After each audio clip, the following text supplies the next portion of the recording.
रामपुर नामक एक गांव में रामू नाम का एक गरीब किसान रहता था। रामू मेहनती था, परंतु उसके पास बहुत थोड़ी सी जमीन थी। उस जमीन से जितनी फसल होती वो उसके परिवार का पेट भरने के लिए भी मुश्किल से ही पूरी पड़ती थी। उसकी गरीबी और मेहनत को देखकर गांव के लोग कहते, रामू, इतनी मेहनत का क्या फायदा? तुम्हारा भाग्य ही खराब है जो तुम इतना परिश्रम करने के बावजूद भी गरीब हो। ये सुनकर रामू थोड़ा उदास हो जाता, पर फिर भी वो मेहनत करना नहीं छोड़ता। एक दिन गांव में एक साधु आए। गांव के लोग उनकी बातें बड़े ध्यान से सुनते थे और उन्हें बहुत मानते थे। रामू भी उनके पास गया और अपनी गरीबी और मेहनत की कहानी सुनाई। साधु ने उसे ध्यान से सुना और फिर कहा, तुम्हारी मेहनत जरूर रंग लाएगी बेटा। बस धैर्य रखो और अपनी मेहनत को बढ़ाते रहो। कभी कभी हमारी मेहनत के फल का समय आना थोड़ा देर से होता है, परंतु मेहनत का फल निश्चित रूप से मिलता है। रामू को साधु की बात से थोड़ी हिम्मत मिली और वो और भी मेहनत से खेती में जुट गया। दिन रात मेहनत करता, खेतों में घंटों समय बिताता।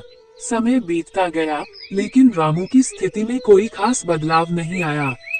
फिर भी रामू ने अपने परिश्रम को कभी कम नहीं होने दिया। एक दिन जब रामू अपने खेत में हल चला रहा था, तभी अचानक हल किसी कठोर चीज से टकराया। उसने हल को जमीन से निकाला और देखा कि वहाँ कुछ चमक रहा है। उसने मिट्टी को हटाया तो एक पुरानी धातु की हांडी निकली। उसने हांडी को खोला तो उसकी आंखें चमक उठी। हांडी में सोने की मोहरें भरी हुई थीं। रामू को अपने भाग्य पर यकीन नहीं हो रहा था।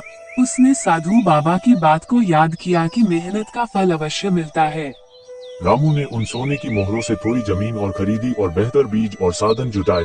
अब उसकी फसल बहुत अच्छी होने लगी और कुछ ही सालों में वह एक समृद्ध किसान बन गया। उसकी मेहनत और भाग्य ने मिलकर उसका जीवन बदल दिया।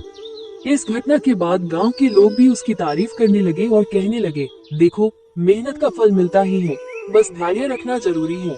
रामू ने अपनी मेहनत और धैर्य से सिद्ध कर दिया कि सच्ची लगन और परिश्रम से किस्मत भी हमारे साथ चलने लगती है।